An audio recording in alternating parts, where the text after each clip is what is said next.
আচ্ছা, কই মাছ তো তোমরা অনেকে খেয়েছো। কই মাছ লাউ পাতায় কে কে খেয়েছো অবশ্যই জানাবে কিন্তু। হ্যাঁ, তবে বলতে পারো এটা কিন্তু একটা ট্র্যাডিশনাল খাবার, অনেকেই খেয়ে থাকতে পারে।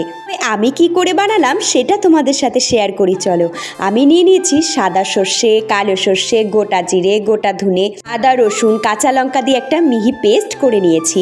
কই মাছের মধ্যে পরিমাণ মতো হলুদ, পরিমাণ মতো লবণ আর একদম কাঁচা সর্ষের তেল দিয়ে ভালো করে ম্যারিনেট করতে হবে।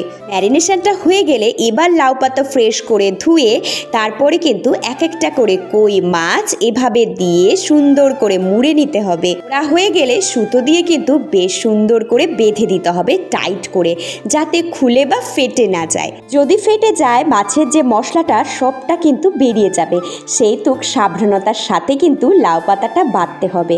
তোমাদের কাছে যদি অন্য কোনো ট্রিক্স থাকে তাহলে তোমরা সেটাও ব্যবহার করে এটা বেঁধে নিতে পারো।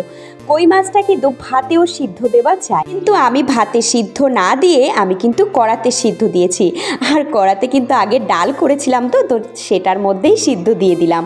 তারপরে এটা কিন্তু তোমরা দেখলেই বুঝতে পারবে লাউ পাতাগুলো সিদ্ধ হয়ে এসেছে।